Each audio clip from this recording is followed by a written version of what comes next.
in collaborazione con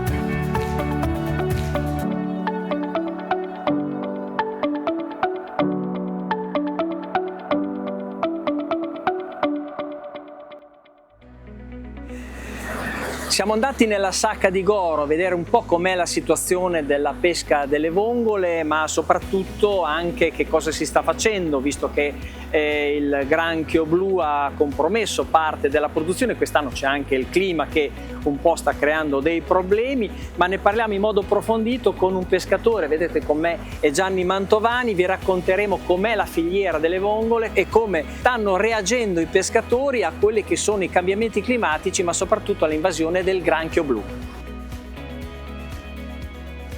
Andiamo in Calabria e più precisamente a Spilinga per conoscere un prodotto tipico che è già diffuso in tutto il mondo, la piccante e gustosissima nduja.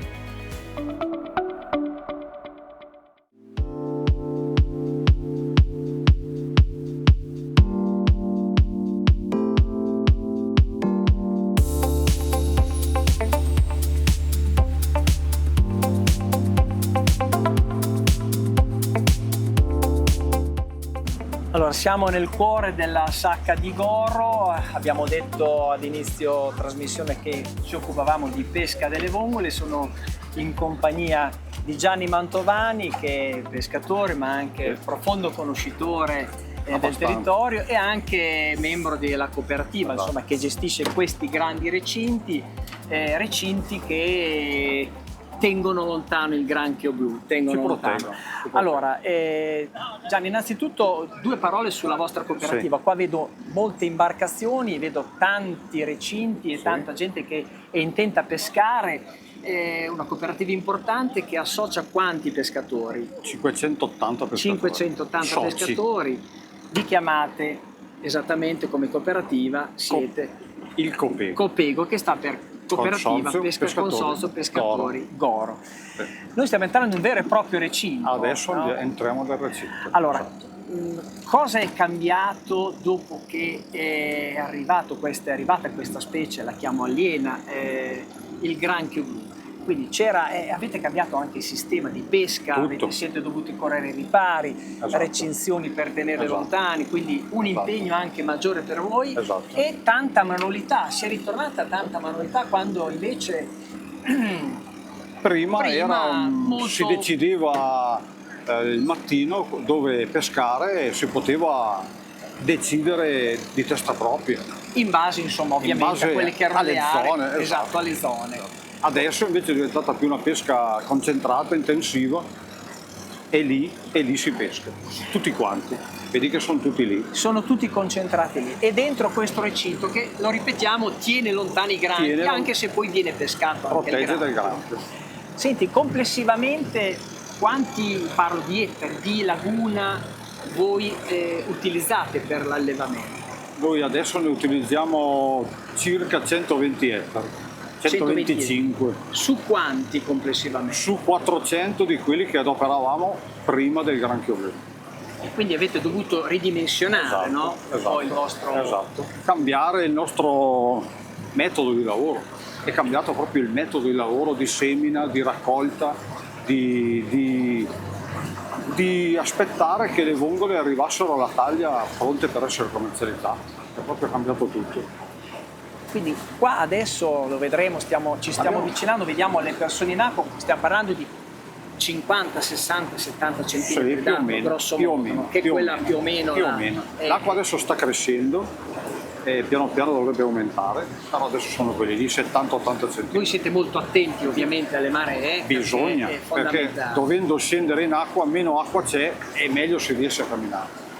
E la parte, diciamo, la meccanizzazione che si era utilizzata, quindi queste barche che, io lo dico in modo improprio, aspiravano le vongole, e però c'era una fondale diverso, ma soprattutto si poteva fare. Adesso non si può più fare, sia per il fondale che il metodo di pesca, anche perché adesso si pesca su un quantitativo di vongole piccole maggiore di prima, perché la pesca è tutta concentrata.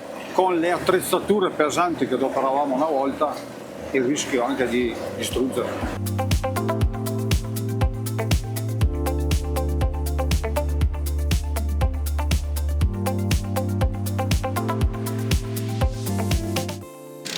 Siamo nel pieno della pesca, sì. Ci sono tanti operatori impegnati, un vero e proprio campo di acqua, no? Allora, dicevamo com'è cambiata, quindi a questo punto gli operatori vanno in acqua, c'è poca acqua, adesso si può stare anche in costume che non è freddo, mentre d'inverno probabilmente si sta meglio in acqua. E quindi sono, diciamo, aiutati da queste pompe che aspirano, è corretto dire questo? Buttano acqua, sciolgono la sabbia e la gabbia trattiene le vongole. Trattiene le vongole, Fa un buco, passando con la gabbia riesce a prenderle dentro e si fa la saccata come si vede sugli zatterini, quella là verde. Dopodiché viene issata a bordo. Viene issata a bordo, è selezionata in un selezionatore, taglia vendibile, commerciabile, e taglia che andrà riseminata. Ecco, una volta che voi avete pescato, diciamo, quello che è sotto misura, diciamo, come viene fatto? Viene rimesso in acqua? Quello sotto misura viene consegnato su dei mezzi nostri appositi della cooperativa e reimmesso in un altro recinto, che sarà pronto tra un mese, 2 mesi. Ecco, in una giornata come oggi, qual è l'obiettivo, diciamo, di pesca che vi siete posti? La giornata di oggi l'obiettivo sono sui 200 quintali. Che, diciamo, tutti i giorni più o meno è quello, insomma, grosso modo. Ma no, a seconda della stagione.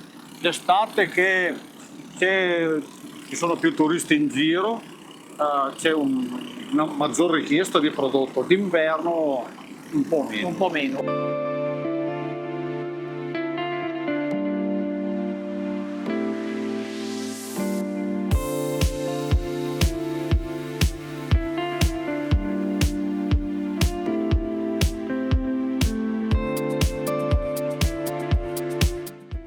Buongiorno, salve. Allora, qua all'uscita il socio consegna... Il socio deve consegnare le vongole che non sono di taglia commerciabile, che noi andremo a rimettere in un altro recinto.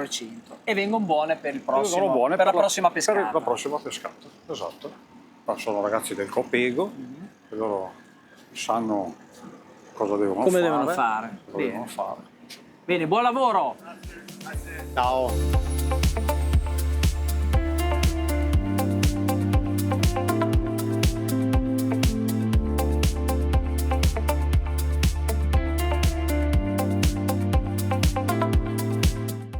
Quelle sopra sono quelle che sono pronte da vendere, quelle sotto sono quelle che andranno rimesse in acqua, vedi?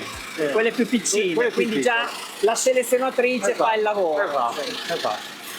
Pescato e subito insaccato. Selezionato e insaccato. E nel caso in cui, adesso qua siamo nei recinti, per cui il granchio non c'è. No. Se ce n'è qualcuno viene preso. Sì, esatto.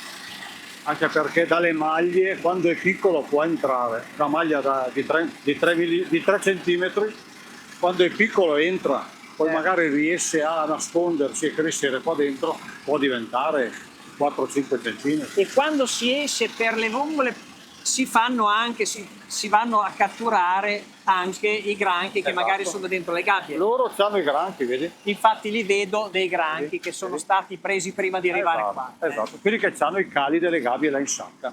Allora, qui diciamo la pesca inizia a quale ora? Decidiamo noi, decide la cooperativa, orario, quota e zona. Si entra dal cancello al tot orario, si esce al tot orario, a fine pesca tot orario, zona e quantitativo.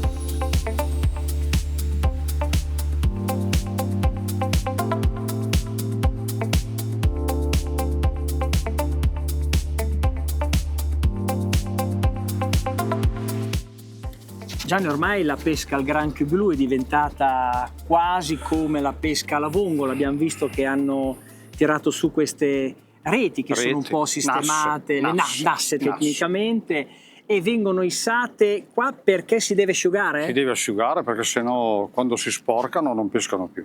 Non pescano. Oramai chi fa la pesca delle vongole fa anche la pesca del granchio. Il granchio ormai è diventata un'alternativa, insomma. Per guadagnare qualcosa, ma anche per salvaguardare quello che era il suo lavoro. Anche perché un po' ci si è dovuti arrangiare, no? Perché la vongola è calata, dopodiché è subentrato il granchio, c'è stato un attimo di perplessità, poi dopo siete corsi ai ripari. Sbarrimento, sì. Siamo riusciti a capire come ci si poteva difendere.